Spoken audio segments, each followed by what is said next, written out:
When I saw the folded towel on the armrest of the couch, and realized it wasn't placed by the housekeeper but by him, I felt a strange pull in my stomach. Not fear. Not excitement. Something far quieter, yet more dangerous, like the wind that comes just before a door slams shut. He had been in the house earlier that morning, just to fix the garden lights, or so he said. I didn't even hear the front door when he left. But the towel was there, warm still, like it had just been in his hands. Next to it, a bottle of eucalyptus oil. The same kind used in the massage clinic I visited every Thursday. Except today, the clinic had called to cancel. My usual therapist was sick, and all replacements were booked for the week. I remembered the way he looked at me when I mentioned it in passing, quiet, observant. He'd said, if it's just for your shoulders, I could help. I learned a few things during training. I laughed it off. Or maybe I didn't. I don't remember. But now this towel, this oil, this silence. They weren't nothing. They weren't neutral. I wanted to believe it was just a kind gesture. Just a helpful son-in-law. But the way my heartbeat changed when I picked up the bottle told a different story. The way I glanced at the stairs, the way I hesitated at the thought of calling him back in, it all told me something was already moving beneath the surface. Maybe it had been for a while. Maybe this wasn't the beginning. Just the first time I noticed. 3 months ago, I made a decision. One I never thought I'd be capable of. A small decision. A single yes. That became a chain reaction I couldn't stop. Let me tell you how it really happened. Before I share the truth I've tried so hard to hide, tell me in the comments what city you're watching from, and answer this. Have you ever ignored a warning sign so clearly placed in front of you, just because you didn't want to know what it meant? It was just after 8 when I realized the house was too quiet, even for a Thursday. My husband had left before dawn again, no note, no call, just the distant sound of his car fading into the morning as I turned in my bed, half awake. The empty space beside me on the mattress had become familiar. It no longer startled me. It just pressed against my back like an absence I had learned to carry. I boiled water for tea and leaned against the counter, watching the slow swirl of steam rise from the cup. The kitchen clock ticked rhythmically, but time felt like it wasn't moving. I had a massage scheduled at 10, the only hour of the week that felt just mine. A routine that was less about relaxation and more about being touched by someone, anyone, with intention. My body had grown stiff not from age, but from being unnoticed. When the call came from the clinic, I saw the number before answering. A woman's voice told me my therapist had fallen ill. I nodded, said it was fine, even though it wasn't. Next Thursday, she asked. I said sure, knowing the week would stretch like wet laundry on a line, heavy and slow. I sat down on the living room sofa and scrolled through news articles I didn't care about. 15 minutes passed. Then 30. The house felt colder. I wrapped my cardigan tighter, even though the thermostat read 72. I leaned my head back and closed my eyes. That's when I noticed the towel. Folded, placed with deliberate care. At first, I thought it was the cleaner. But she hadn't come this week. That's when I remembered he'd been here. My husband's son from his first marriage, who had moved into the guest house last year to save for his next project. We weren't close, but we weren't strangers either. He was polite, quiet, rarely stayed for meals. But that morning, when he came to pick up tools, I mentioned the canceled massage. I can help, he'd said, almost lightly. If you'd like. I didn't take it seriously. Or maybe I did, but pretended not to. Now the towel and oil sat there, as if the idea had taken root without me noticing. My first instinct was to put everything away. Pretend it hadn't happened. But my neck still ached from sleep. and there was a tension in my shoulders I'd been carrying for days. I walked upstairs and changed into a loose cotton top. Something neutral. Not intentional. Not suggestive. Just comfortable. When I came back down, he was already in the living room, adjusting a chair to face the window. The bottle of oil in his hand. I hadn't called for him. He hadn't knocked.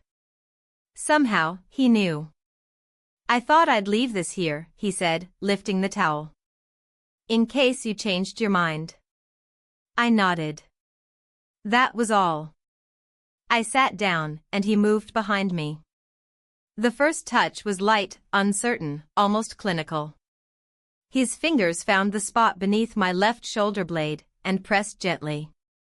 It didn't feel like desire. It felt like memory. Like someone remembering what kindness could be. For the next 20 minutes, we said almost nothing. I focused on the movement of his hands, the tension slowly uncoiling from the base of my neck. My breath steadied. My thoughts didn't.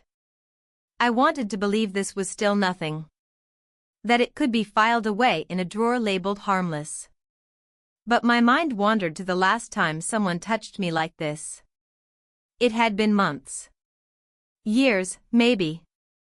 My husband had grown so used to duty, to bills, his business, brief nods in the hallway, that I no longer existed in his gestures.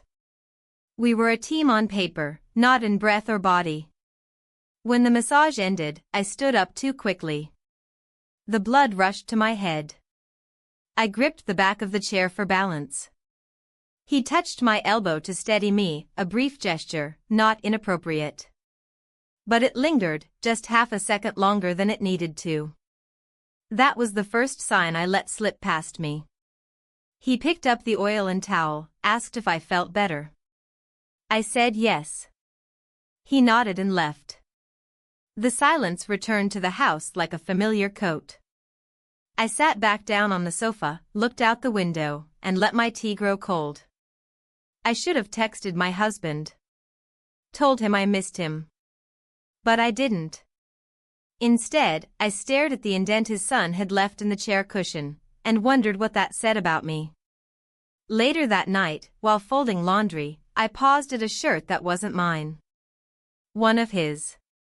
It had been mixed in with ours, probably from when he borrowed the dryer. I held it up, pressed it to my face, then folded it again, tightly. Nothing more. But enough to make me uncomfortable. Before bed, I looked in the mirror. My face was the same. But my expression wasn't. Something small had shifted. Something I couldn't name yet. Something that began with a folded towel and a quiet offer, one I had the chance to refuse, but didn't. The morning after, I expected to feel guilt. A heavy, punishing kind. The kind that crawls under the skin and pulses like a warning. But when I woke up, there was only stillness. Not peace, not joy, just a quiet, unspoken awareness that something inside me had shifted. I got up slowly, careful not to make noise, though the house was empty. My husband had left early again. I hadn't heard the door. I never did anymore. I went downstairs to make tea. The kitchen felt unchanged, but my movements didn't. Every drawer I opened, every step across the tile floor seemed to echo louder. I poured the water and let the bag steep too long. I wasn't really paying attention. I was thinking about the chair, the towel, the oil, all of it still vivid in my mind, though it had happened only hours ago. He hadn't texted. I hadn't either. That was fine. That was better. It allowed me to pretend, for now, that it had been just a moment, a temporary crossing of lines that would blur again in the light of day. I told myself not to read into it. He was kind. He was helpful. Nothing more. Around midday, I decided to clean the living room. Not because it needed it, but because I did. I wiped the table twice. Rearranged the books on the shelf. Ran my fingers over the spine of a photo album we hadn't opened in years. In one of the older pictures, I saw my husband and me at the lake. I was laughing. He was holding my waist. I couldn't remember the moment, but I remembered how the sun had felt on my skin that day. It was a distant warmth now. By late afternoon, I had run out of surfaces to clean and thoughts to avoid. I went outside to water the garden. The sky was cloudy, but the air was thick. Heavy with something unsaid. I stood by the hydrangeas, watering them even though the soil was already damp. I didn't hear him approach until he spoke. "Your shoulder better?" he asked from the gate. I turned to see him holding a plastic bag, some groceries, I guessed. His tone was casual, almost practiced. I nodded. Said yes. That was all. He didn't press. He just smiled faintly and walked past me, heading toward the guest house. But I watched him as he went. Watched the way he moved. How careful he was. It wasn't hesitation, it was restraint. And that, more than anything, unsettled me. It meant he had thought about it, too. Maybe more than once. Inside, I paced. Not dramatically, just in small circles, from the window to the dining table and back again. I opened the fridge without taking anything. Then closed it. I kept telling myself it was nothing. That the kiss we kissed hadn't meant anything. But it had. It had meant more than I was ready to admit. At dusk, I heard his footsteps again. This time softer. He tapped lightly on the glass door. "I left something," he said. I opened the door without answering. He stepped inside and glanced around, as if looking for something to anchor himself. "My keys," he added, though we both knew they were in his pocket. I stood still. My hand on the doorframe. The same eucalyptus scent lingered faintly in the air, carried on the fabric of the couch, or maybe just in my mind. "You didn't have to come back," I said. "I know," he replied. Silence settled between us like mist. Thick. Slow. I turned toward the kitchen, intending to offer him tea. A gesture. A distraction. But before I could, he spoke again. "I don't want to make you uncomfortable," he said. That sentence, so carefully chosen, so deliberate, felt heavier than it should have. I turned to face him fully. His eyes didn't look away. "You didn't," I said, too quickly. "Then, but maybe you should've." He nodded once, like he'd expected that. Like he understood. "I'm not trying to be anything I shouldn't be," he said. "But I'm not going to pretend nothing happened." That was the first time I realized he wasn't afraid of it. That he had processed it faster than I had. Maybe because he didn't have as much to lose. I folded my arms, not defensively, more to feel something solid against me.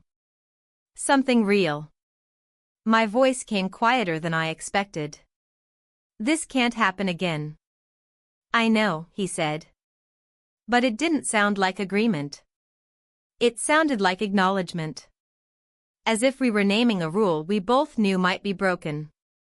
After he left, I didn't cry. I didn't sit dramatically on the couch or stare at the ceiling for meaning. I just stood there, in the kitchen, with my arms folded and the air too still. That night, I lay awake longer than usual. My husband called around 10. His voice was tired, distracted. "How was your day?" he asked. "Fine," I replied. "Quiet." He said something about a delayed meeting. Then about an early flight. I nodded into the phone even though he couldn't see me. When he hung up, I held the device a little longer before placing it face down on the nightstand. Sleep didn't come easily. I turned from side to side, but the sheets felt wrong. Not unclean, just unfamiliar, despite being the same ones I slept in every night. I closed my eyes and tried to picture the lake again, the one from the photo. But instead of the sun, I kept seeing his face. Not during the kiss, but after. That look, composed, calm, as if he knew exactly what he had done, and wasn't sorry. I wanted to be angry at him. I wanted to tell myself it was his fault. That he should have known better. But the truth pressed against me like a mirror. I hadn't stopped it either. In the dark, I reached for my phone again. Opened the messages. Typed out a sentence, "This can't happen again." Then deleted it. I turned off the screen and stared at the ceiling. I could still feel the press of his hand on my shoulder. Not the pressure. Just the warmth. And the warmth was the hardest part to ignore. The next morning passed like a film I'd already seen too many times. The same tea, the same quiet. The same chair I always sat in, the same light slanting through the blinds.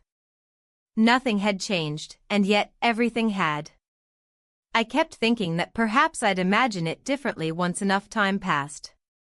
That my mind would shrink the weight of the night before, smooth it into something I could fold and store away in memory. But it didn't. The moment lived at the front of my thoughts, demanding attention, refusing to soften. My husband didn't call. I wasn't surprised.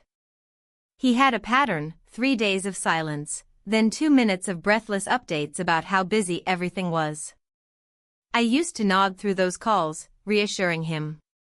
Telling myself this is what stability looked like. That it was enough. That emotional distance wasn't betrayal, it was adulthood. I believed that for years. I didn't know if I could anymore. I spent most of the morning in the study, rearranging old bills, cleaning out drawers that hadn't been touched in years. I found a note I had once written to him, folded between receipts and warranties, just a small piece of paper, a simple "Miss you, come home early." I remembered sliding it into his suitcase before a business trip. He never mentioned it. I assumed he never saw it. Maybe he did. Maybe it didn't matter. By noon, I was tired of my own thoughts. I walked through the house, deliberately avoiding the living room where the massage had happened. I paused in the hallway instead, staring at the framed photos we'd hung over a decade ago. Family trips, celebrations, birthdays. Faces smiling, arms around shoulders. Nothing in those frames felt close to who we were now. I touched the edge of one picture, just for a second. Dust came away on my fingertip. Later that afternoon, I heard a knock on the side door, soft, cautious. Not the front entrance, never that. He never came that way. I stood still for a moment, considering whether to answer. My heart had already started beating faster, like it had been waiting for the sound all along. I opened the door slowly. He was standing there with a box of groceries, simple things, eggs, bread, spinach, a bottle of almond milk I sometimes mentioned liking. It struck me that he must have remembered that detail. "I was at the store," he said. I nodded and stepped aside to let him in. He walked past me, careful not to touch, not even accidentally. The air between us had changed. It was thicker now, dense with things we weren't saying. He placed the bag on the counter and began unpacking without asking where anything went, he already knew. The rhythm of his movements was quiet and practiced. When he was done, he turned to me and asked, "Is this okay?" I didn't know what he meant. The groceries? His presence? The silence? I didn't answer. Instead, I walked over to the window and looked outside. The sky had turned a washed-out gray, and the wind moved the tree branches in slow arcs. The world looked exactly like I felt, unsettled but not broken. "I don't want to cause problems," he said behind me. His voice was even. Steady. "You haven't," I said, but it sounded hollow. Because he had. Not in the way people normally think. Not through action, but through presence. Through attention. Through being the only person in weeks who had looked at me like I was more than a shadow in my own house. He didn't respond. Instead, he walked to the sink, ran water over his hands, dried them on the towel, the same towel he'd used the day before, and left it on the hook. I should have told him to go. Should have reminded him that this couldn't happen again. That we had crossed a line and needed to pull back. But I didn't. I just stood there, watching the window, listening to the quiet sounds of him moving through the space like he belonged to it. When he left, I finally exhaled. I hadn't realized I'd been holding my breath the entire time. I spent the rest of the day cleaning the guest room. It was pointless, but it gave my hands something to do. I changed the sheets, wiped down the surfaces, rearranged a lamp that didn't need rearranging. I avoided my reflection in the mirror above the dresser. As evening fell, I cooked dinner without appetite. Just for the motions, garlic, olive oil, a pan heating too fast. The scent filled the kitchen, but I barely tasted a thing when I sat down. I chewed out of habit. When I was done, I left the dishes in the sink and went upstairs. I opened the closet and stood there for a while, fingers grazing the clothes I rarely wore anymore. Silks and cottons that once made me feel attractive, relevant, seen. I pulled out a navy blouse with soft buttons and held it against my chest. I used to wear it when we went out together. Back when together meant something. A text came through just then. I didn't need to look to know it was from him. My pulse jumped, but I kept my eyes on the blouse for a few seconds longer. When I finally checked the phone, the message was short. "Thank you for letting me in today. I won't come again unless you want me to." I didn't reply. Instead, I went downstairs, took the towel off the hook, folded it neatly, and placed it in the laundry basket. I emptied the oil into the sink. Washed the bottle. Dried it. Put it in the recycling bin. But the scent still clung to my skin. Not the oil, the memory. I went to bed early. Laid under the sheets and stared at the ceiling, counting slow breaths. Trying to push the thought of him out of my mind. It didn't work. At one point, I rolled to his side of the bed, the one my husband usually occupied, and pulled the pillow close. It was firm, impersonal. Smelled like detergent. Nothing else. When the phone rang at midnight, it startled me. I sat up too fast, heart racing. My husband's name on the screen. "I forgot to say goodnight," he said, voice rough with fatigue. "You okay?" "Yes," I answered. We paused, neither of us sure what to add. "I'll be back Saturday," he said. "Can't wait to see you." I hesitated. "Same here." He hung up with a soft "love you." I said it back automatically. But I didn't move for a long time after the call ended. I stayed sitting in bed, the screen gone dark in my hand, the night wrapped too tightly around everything I wasn't saying. I didn't cry. Not because I didn't feel anything, but because too much had already built up behind my eyes. And sometimes the dam doesn't break. Sometimes it just holds. Quiet. Waiting. The morning light came in slow, filtered through pale curtains that moved gently with the wind. I sat up in bed, not out of restfulness, but because I couldn't bear to lie there any longer. Sleep had been shallow, broken by thoughts that wandered in half-sentences, images I couldn't silence.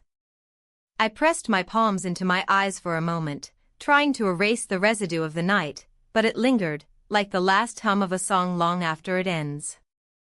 Downstairs, the kitchen was cold. I stood barefoot on the tile, the coolness grounding me. I didn't make tea this time.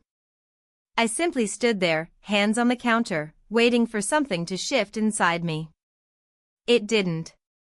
Nothing ever did, not really. I told myself to move on. I told myself it was time to reclaim some version of normal.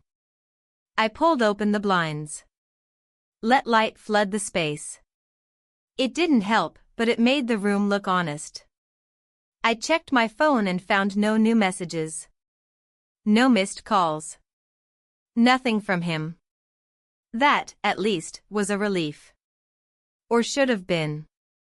After a long shower, I chose a dress I hadn't worn in months.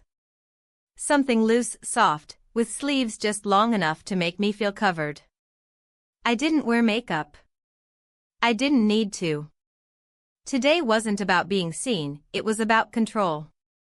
Quiet control over my own day, my own space, my own body. I told myself that again and again as I ran a comb through my hair. By late morning, I had found a rhythm. I answered emails, paid bills, sorted laundry.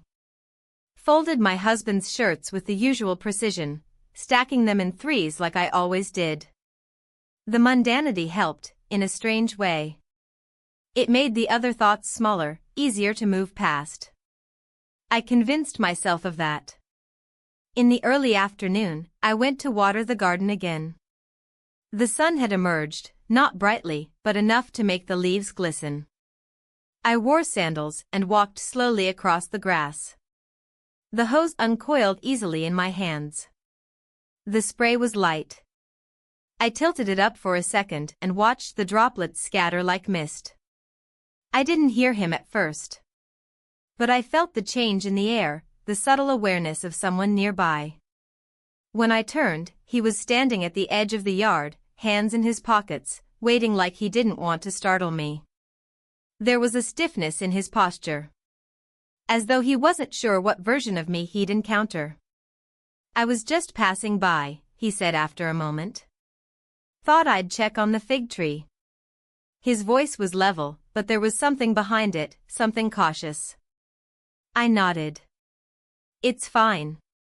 We stood like that for a moment, the hose in my hand still running, water falling quietly onto the soil. Then I turned it off and walked toward the side path. I didn't invite him in. I didn't tell him to go. I just walked, assuming he'd follow. He did. Inside, the silence stretched out. He stayed near the door, not venturing further into the house. I noticed that his hands were slightly dirty, he'd been working on something. I wondered what. I didn't ask. "I meant what I said," he offered. "I won't come if it makes you uncomfortable." I shook my head lightly. "It's not that." He waited. "I just don't know what this is supposed to be," I added. His eyes didn't waver. "It doesn't have to be anything." That sentence, though spoken gently, sat heavily between us. I wanted to believe him. I wanted to believe this was still something reversible, something that could be folded back into the quiet before it happened. But I also knew the truth. That I had started to feel things I couldn't name. Not romantic, not lustful, something quieter, more dangerous. The longing to be understood without explanation. To be noticed without performance. I walked to the sink and filled a glass of water. Took a long sip. Set it down. My fingers trembled slightly, though I tried to hide it. "You should go," I said. He nodded. Didn't argue. Just stepped back, opened the door, and let himself out. I watched the door close. I stood there long after he was gone. My chest felt tight, not with grief, but with something like regret, except I wasn't sure which part one regretted more, letting him in, or asking him to leave. The day moved forward, but I didn't. I sat on the arm of the sofa for nearly an hour, staring out at the trees beyond the glass. A car passed. A dog barked in the distance. I watched a pair of birds flutter across the fence line, their movements erratic and fast. I envied them their clarity, go, land, fly, repeat. Later, I opened my laptop and stared at a blank document. I thought I might journal. Thought it would help. But nothing came. Just a blinking cursor and the echo of too many things unsaid. By evening, my husband still hadn't called. I didn't call him either. I prepared dinner quietly, roasted vegetables and couscous. Simple. Warm. The kind of food that fills the house with a false sense of comfort. I set the table for one and ate slowly. I watched the way the candlelight bent across the surface of the wine glass, though I hadn't poured any. I wasn't in the mood for wine. After cleaning up, I sat by the window and watched the streetlights flicker on. The neighborhood was calm. Familiar. A scene I'd seen thousands of times before. But tonight, it felt separate from me, like a movie I was watching through thick glass. At some point, I must have dozed off. When I woke, the sky outside had deepened into a soft indigo. I stood, stretched, and walked upstairs. The house creaked in all its usual places. The weight of its silence returned to my shoulders. Before bed, I stood at the bathroom mirror and studied my reflection. The light above the sink was unforgiving. Lines around my mouth, beneath my eyes, all sharper in this kind of brightness. I looked tired. Not from age. From awareness. I brushed my hair, turned off the light, and slipped into bed. As I lay there, I thought about how easily things unravel. Not in dramatic explosions, but in quiet shifts. In small choices. In doorways and glances and the unspoken things that hang between people. I hadn't meant for any of this. And yet, I had participated in it. Fully. Silently. Willingly. I closed my eyes and tried to picture something still. Something uncomplicated. But all I saw was that folded towel. Still there, in memory. Still warm. Still waiting. The next day began much the same as the one before it. The silence in the house didn't feel peaceful. It felt sharp, almost accusatory, like an object I kept bumping into no matter how carefully I moved. I tried to ignore it, to focus on anything else, the mail, the laundry, even the dull hum of the fridge, but nothing helped. The emptiness had taken root somewhere deeper than the air. It was inside me now. The sun filtered through the kitchen window in that soft, golden way that makes everything look warmer than it feels. I stood at the sink, staring at the garden again. The fig tree had held its shape. Strong, unmoving. I wondered what it would be like to be that still, that rooted. I wasn't. I felt like everything inside me was shifting grain by grain. By early afternoon, the house felt too small. Every corner reminded me of something I wasn't ready to think about. I needed air, motion, anything that would break the stasis. I grabbed my keys and decided to drive. Nowhere in particular. Just to move. I took the long road through town, past the old library, the park, the grocery store I hadn't visited since last week. The roads were quiet, only a few cars. I drove slowly, letting my fingers drum against the steering wheel, the radio low, barely audible. At one point, I pulled into a small strip mall and sat in the parking lot. I didn't go inside.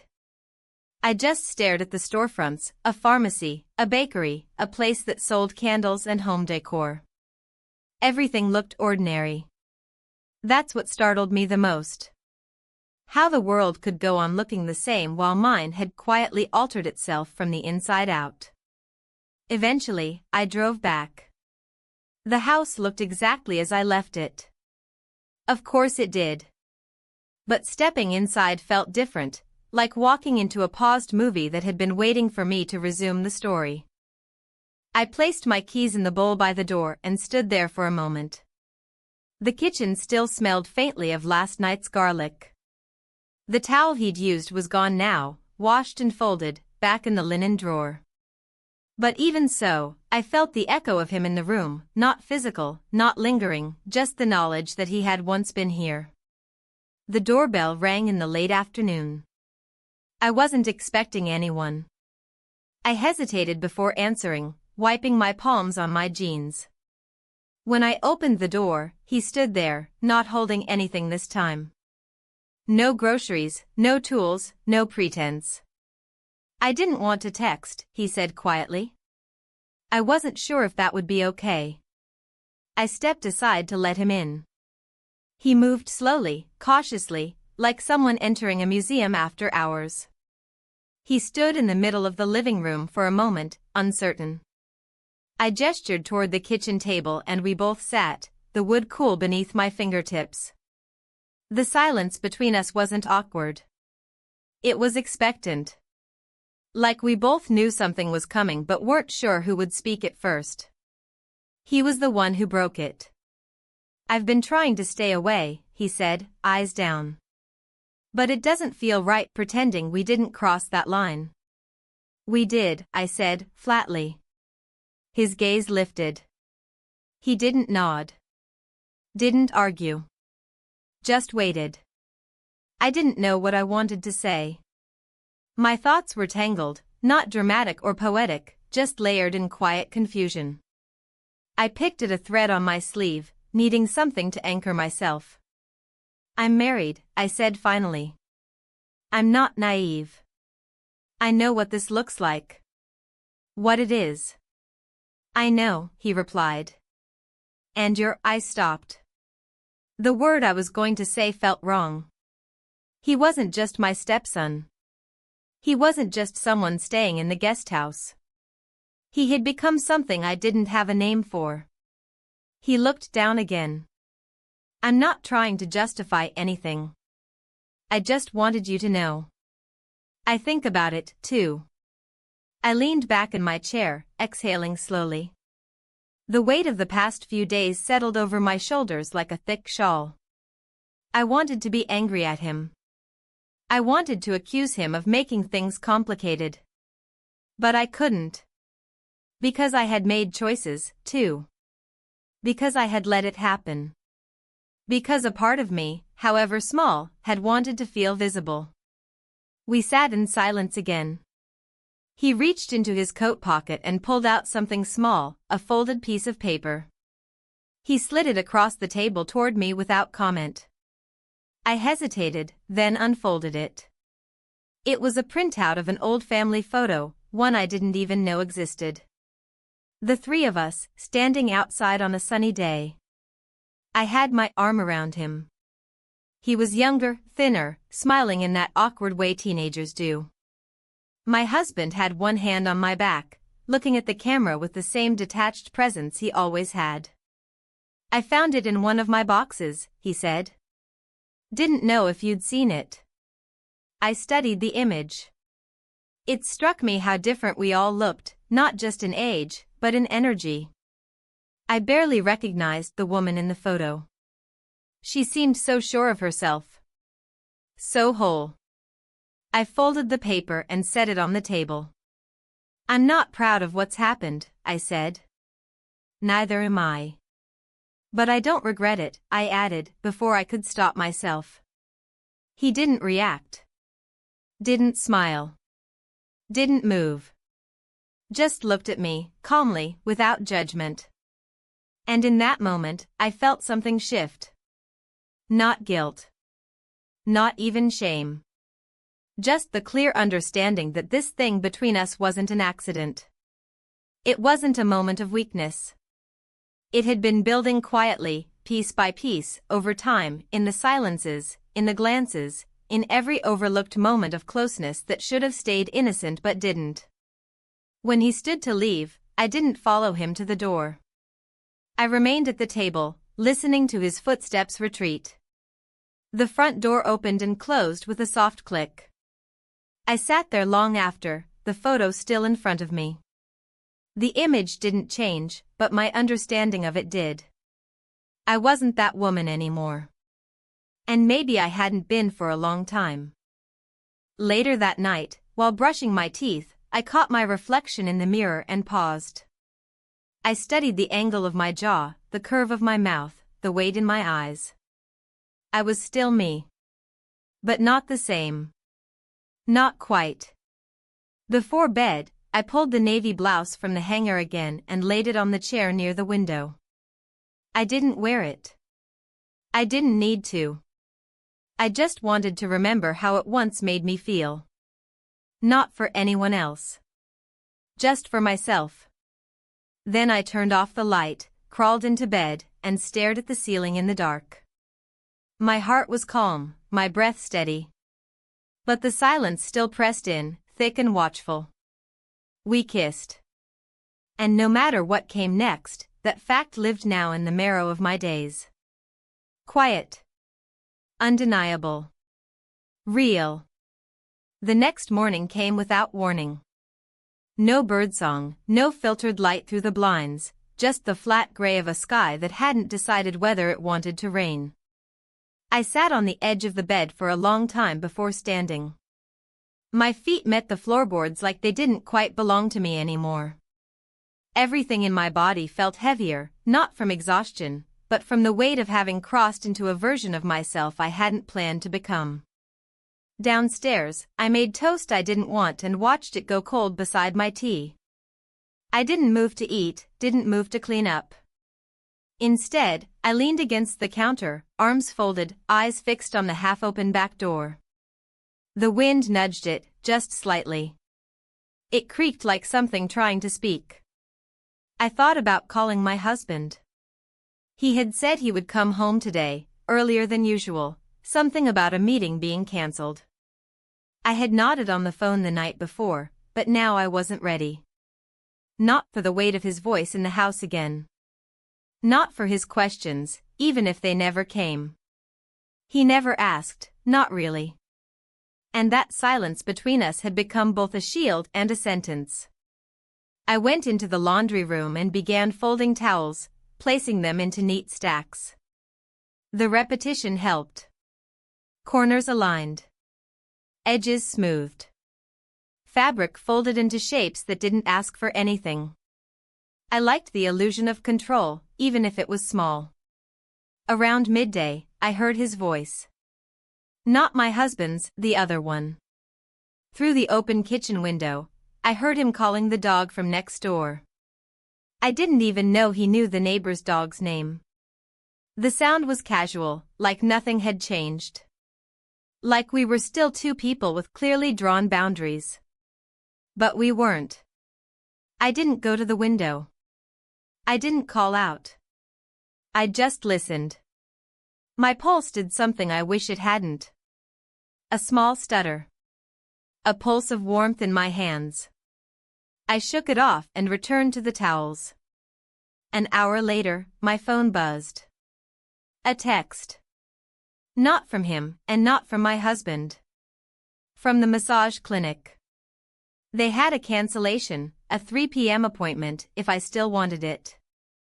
I stared at the message for a while, then replied yes. I needed to feel something predictable, professional, distant. I needed to remember what that used to feel like. I changed into soft slacks and a blouse that didn't cling. Neutral colors. Nothing suggestive. I tied my hair back and left the house without telling anyone. The road to the clinic felt longer than usual, or maybe I was just driving slower. Inside, the receptionist greeted me with a smile that didn't reach her eyes. The room smelled of lavender and clean linen. I sat in the waiting area and flipped through a magazine I didn't read. My name was called, and I followed the therapist into a dimly lit room, familiar in layout but suddenly unfamiliar in feeling. She asked me what area needed attention. I said shoulders. Lower back. Maybe neck. She nodded and left me to change. I lay face down on the padded table, the towel across my back, the music humming quietly from a corner speaker. Her touch was competent. Experienced. There was nothing inappropriate, nothing lingering, nothing uncertain. And yet, I felt none of the calm I used to feel. My body reacted, loosened, softened, but my mind stayed alert, searching. Comparing. Listening for something that wasn't there. I missed the silence we'd had in the living room. The quiet that had asked questions without words. Here, it was different. Empty. And I realized, with a sharp pang of clarity, that I had crossed a line I couldn't uncross, not because of what had happened, but because of what it had revealed. I had begun to crave connection. Not touch. Not thrill. Just to be seen, clearly, without effort. After the session, I dressed slowly. The room felt colder. I left a tip at the front desk and drove home with the windows down, letting the wind tangle my hair. I thought the air might wash something away. It didn't. When I pulled into the driveway, his truck was gone. My husband's car, however, was already there. I paused in the garage for a moment, hands on the wheel. Then I stepped out and walked inside, keys in hand, steps steady. He was in the kitchen, peeling an orange.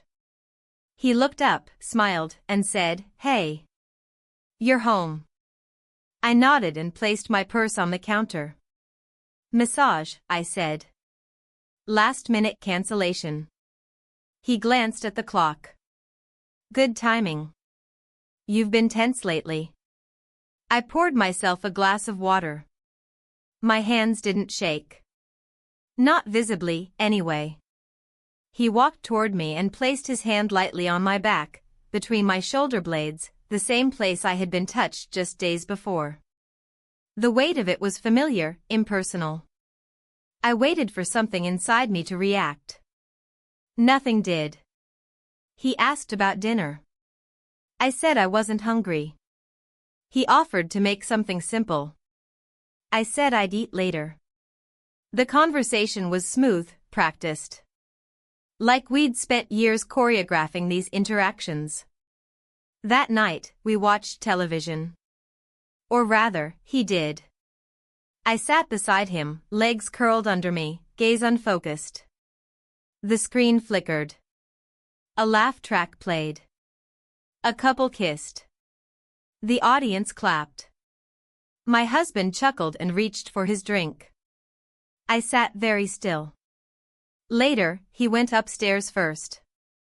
I lingered in the kitchen, pretending to tidy, then sat at the table with the lights off, sipping lukewarm tea. The photo he had printed for me still sat in the drawer. I hadn't touched it since. I didn't need to. It had done its work. I joined him in bed an hour later. He was already asleep. Breathing evenly, one arm across his chest. I lay beside him, facing the ceiling, our bodies not touching. The gap between us was small, a few inches, but it felt wide enough to echo. We hadn't talked about anything real in weeks. Maybe months. Maybe longer. I couldn't remember. My phone buzzed once. A message. I didn't check it. I turned it face down and placed it on the nightstand, heart suddenly heavy again. I closed my eyes and listened to the soft murmur of his breath. And I thought, nothing has happened. Not yet. Not again. Not technically. But the moment was waiting. Pressing. Near. The day began with a sense of waiting. Not for anything specific, but for something to shift, to break, to happen.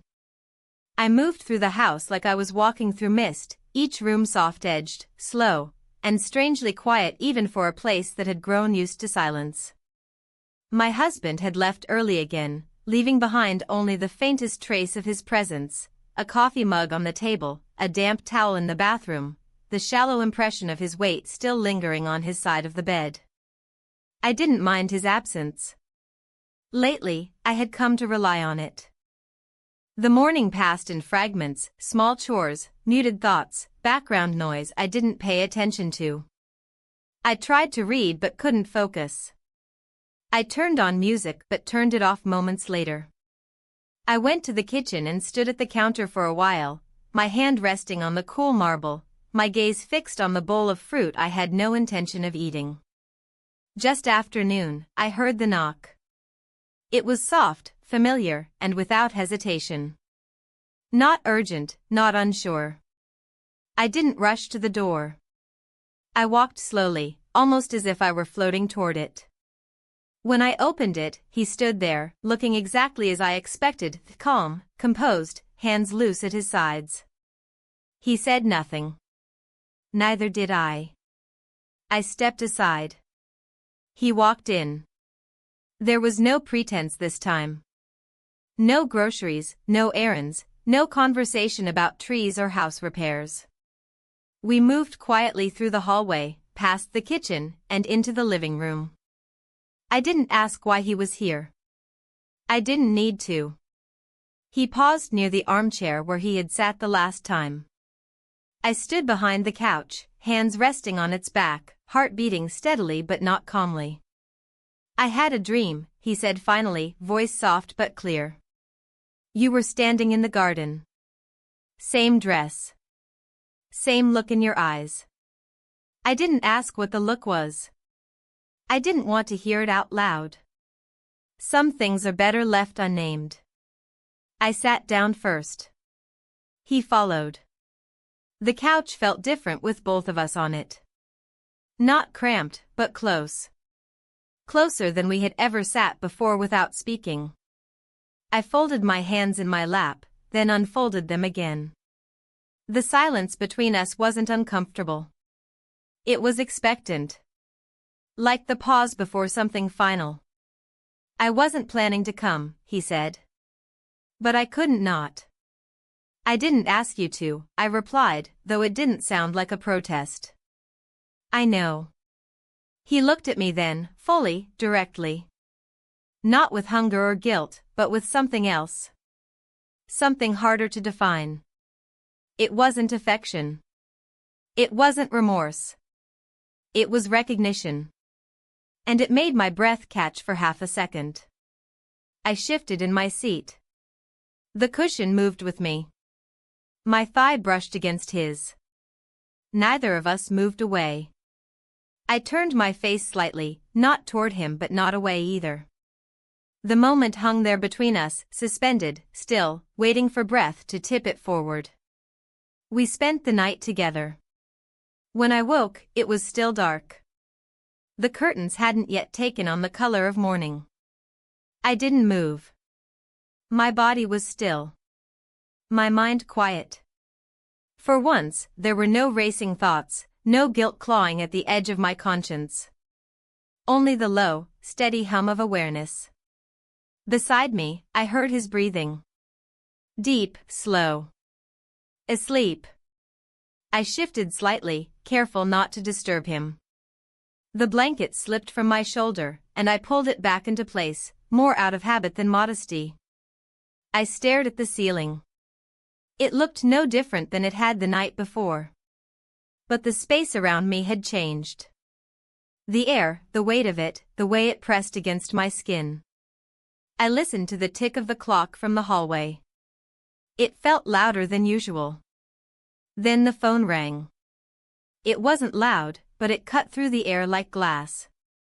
I reached for it blindly, still half in the dark. The screen glowed. My husband's name. My hand trembled just slightly as I accepted the call. Hey, his voice came, groggy but warm. Did I wake you? No, I lied. I was just getting up. Flight got delayed. I'll be back around noon. Thought I'd let you sleep. Thank you, I said. My voice sounded normal. Too normal. Did you eat last night? He asked. Yes. How are you feeling? Better, I said. Just tired. I'll bring something home. Maybe lunch from that place you like. Okay. We paused. The silence on the line felt like a mirror of the one in the room. I miss you, he said. I swallowed once before answering. I know.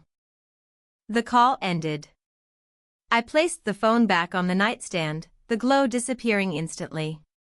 My hand rested there for a moment, fingers grazing the wood. Then I slowly sat up. He stirred beside me but didn't wake. I looked at him in the half-light. The shape of his face. The way his hair fell. There was nothing unfamiliar about him, and yet this moment felt completely foreign. I stood and wrapped the blanket around my shoulders, walking slowly to the window. The sky was beginning to change. Hints of blue crept into the gray. The world was waking. Behind me, I heard a shift of fabric, a breath, but no words. I didn't turn around. I stood there for a long time, watching the light move.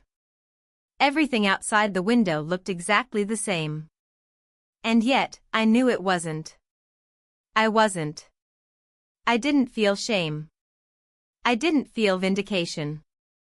I felt the weight of having said yes to something I could never take back. And the strange, terrifying clarity that I would have said yes again. The day after passed in a strange, suspended rhythm. Not quite normal, not quite foreign, just slightly off, like music played in the wrong key.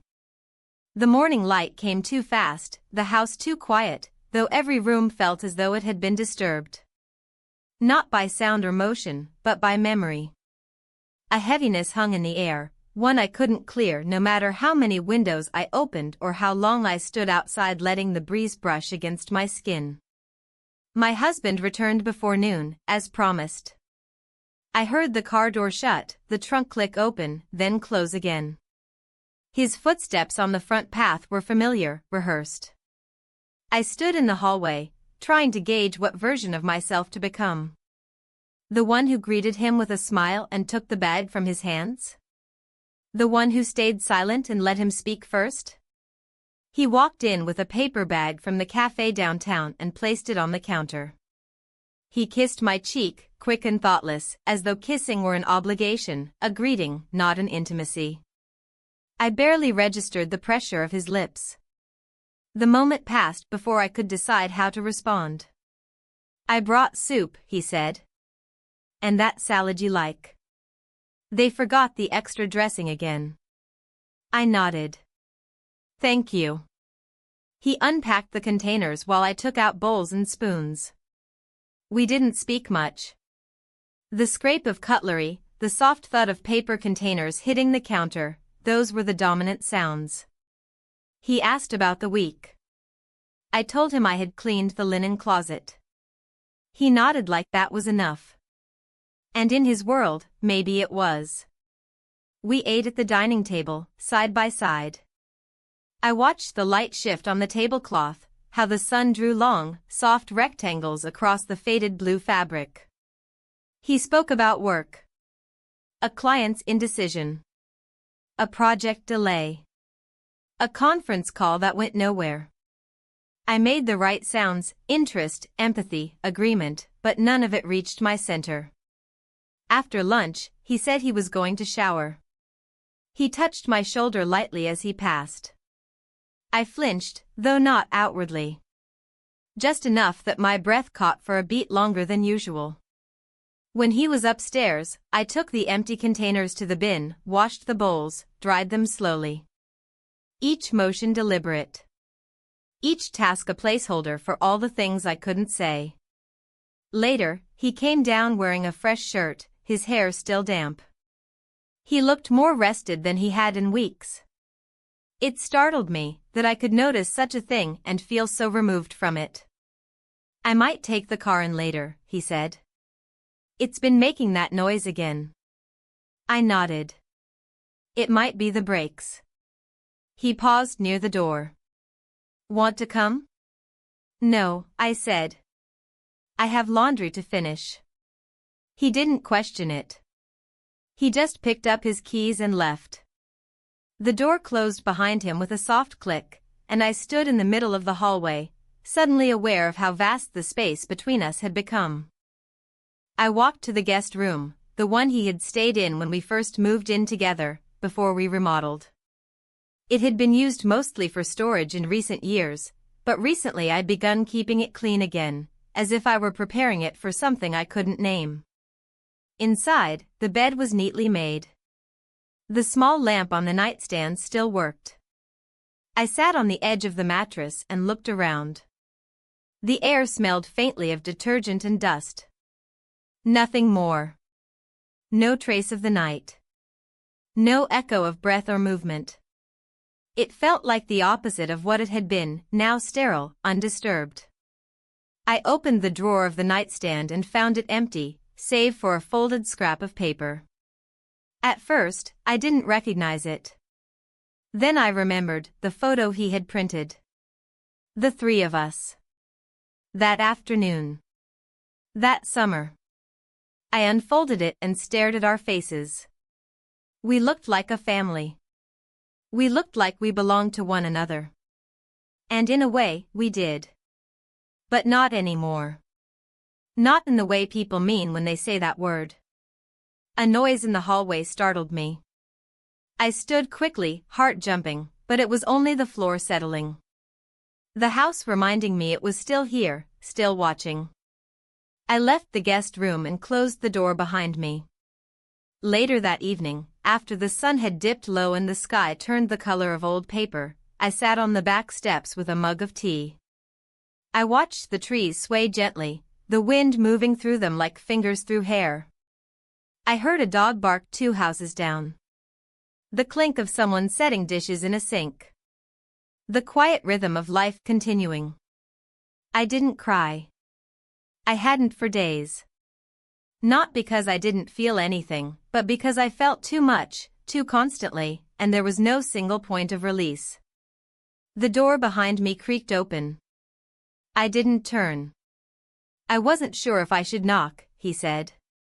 I didn't answer. I just kept my eyes on the yard, the fading light. He sat down beside me, not touching, not speaking further. We sat like that for a long time. Listening to the evening. Feeling the space between us contract and expand in quiet, measured breaths. Eventually, he spoke again. You don't have to say anything. I know, I said. Another pause. The kind that lasts long enough to let new truths enter the room. I've been thinking about leaving, he said. Not because I want to. Because I should. My fingers tightened slightly around the mug. I think about what it would have felt like, he added, if things had been different. If we weren't who we are. I looked down at the steam rising from my tea. But we are. He nodded. I didn't ask him to stay. He didn't ask me to follow. We just sat there, in the quiet, letting the weight of everything we hadn't said settle gently around us.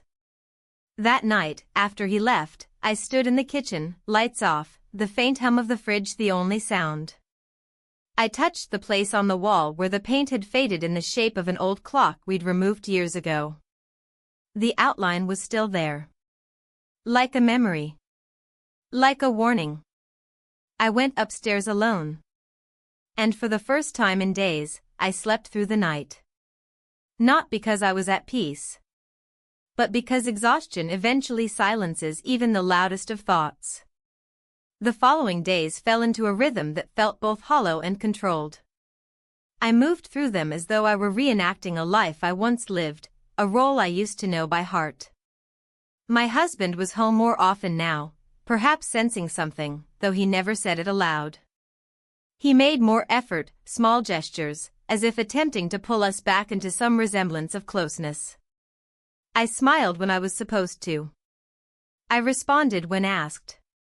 I didn't offer more than necessary. He didn't notice. But I did. I noticed how quiet the house had become, not because no one was speaking, but because all the words left unspoken had begun to weigh down the air itself. I noticed how every room seemed to carry a shadow that hadn't existed before. Not a ghost, not a presence, just the memory of a moment that couldn't be undone. In the afternoons, I found myself drifting. I'd move from room to room without purpose. Straighten things that weren't out of place. Rearrange books, fold blankets, organize drawers. I needed movement. I needed something to hold my attention, to distract me from the fact that everything had changed while somehow staying exactly the same. One day, I walked past the guest house. The door was closed, the windows covered. I hadn't seen him in 2 days. He hadn't come by. He hadn't texted. The last words between us still echoed in my mind. "I've been thinking about leaving." I knew what he meant. And I didn't stop him. I stood at the edge of the path, hand grazing the fence post, watching the stillness of the small building. It looked like it had returned to its intended purpose, a quiet, separate space. Detached. Contained. I didn't knock. I didn't even walk closer. I just stood there, long enough to feel the heat of the sun on my arms, then turned and went back inside.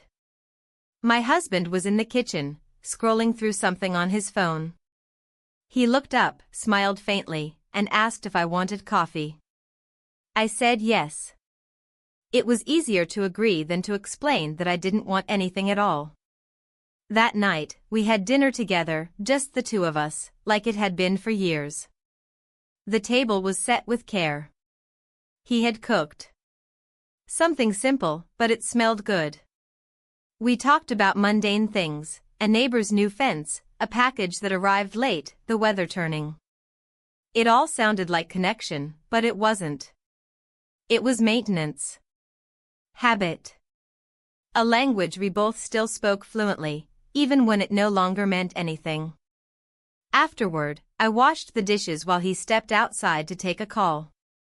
I could hear his voice through the window, upbeat, pleasant, practiced. The tone he reserved for clients, for people who saw him as competent, reliable, successful. I wondered when I'd stopped hearing that tone inside our walls. Later, I stood in front of the mirror in our bedroom, brushing my hair in long, slow strokes. I didn't recognize the woman looking back at me, not because she was unfamiliar, but because she seemed like someone who had been edited over time. Softened. Silenced. Smoothed at the edges. I remembered how I used to look at myself, not often with vanity, but with curiosity. With care. Now I avoided my reflection when I could. But that night, I didn't look away. The next morning, I found a note on the kitchen counter. It was from him. Folded neatly. Written on plain paper. I hesitated before picking it up. I opened it slowly, reading each line like it might fracture something inside me. He didn't apologize. He didn't explain. He simply wrote that he was leaving, not out of guilt or fear, but because staying would only cause more confusion. He said he hoped I'd be okay. That I'd find my way back to myself, whatever that meant. He didn't say goodbye. I stood there for a long time, holding the note. My fingers gripped it too tightly, leaving creases along the edges. The words felt too light for the weight they carried. I walked outside without my coat, bare arms against the wind. The guest house was open now, the door slightly ajar. I stepped inside. The room was clean, spare. The bed was made. No bags. No clothes. No sign of life, only absence. On the nightstand, a small box. I opened it. Inside was the photo, the one he had given me. Folded again, corners soft from handling. Beneath it, the bottle of eucalyptus oil. Closed. Untouched. I took both, held them for a moment, then set them back down. I didn't take them with me.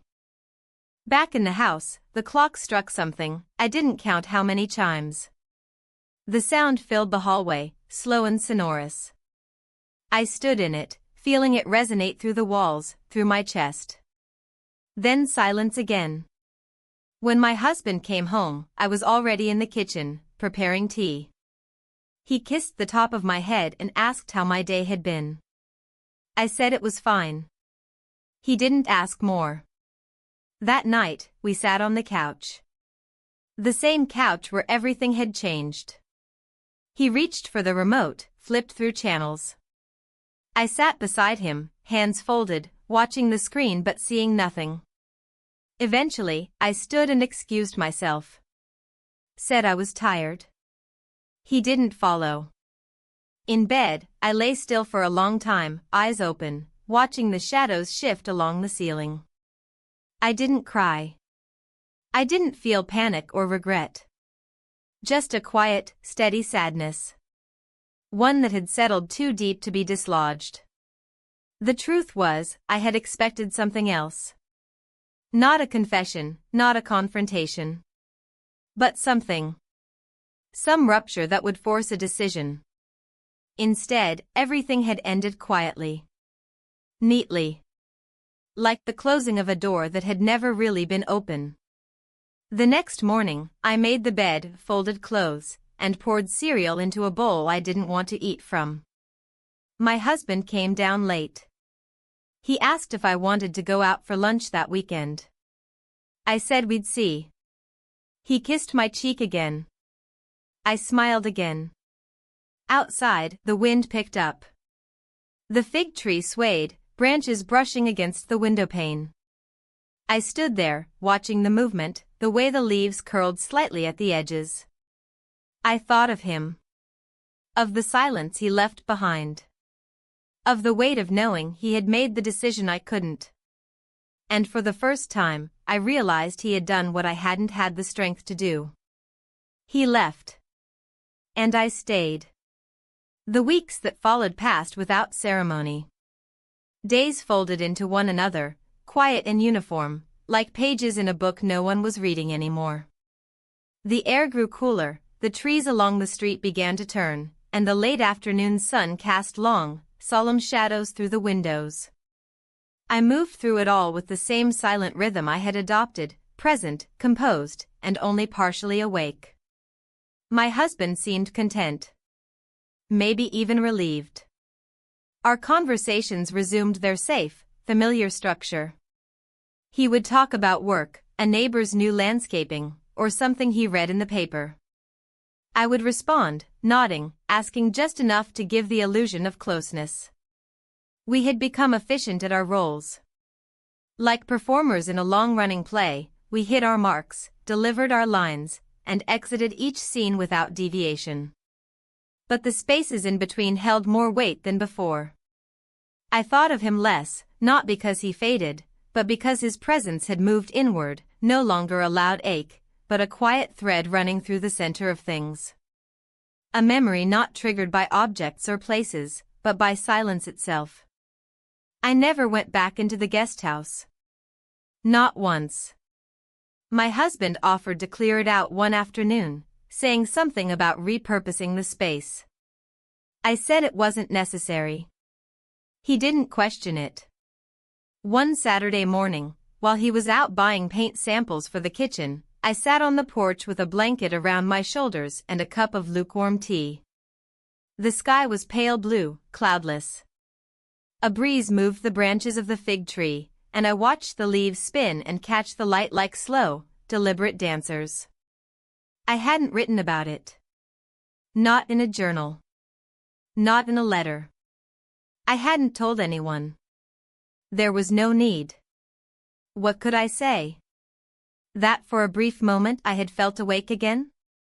That someone had looked at me and seen not a wife or a woman drifting through middle age, but a person with edges and weight and texture? There was no one to confess to. And no one asking. I received a call from my sister that afternoon. She wanted to know if we'd visit for the holidays. I said we'd see. She didn't press. No one pressed anymore. I'd become difficult to read, they said, though no one used those exact words. They phrased it kindly, you seem quieter lately. You're more reflective. You've always been the strong one. I smiled when they said it.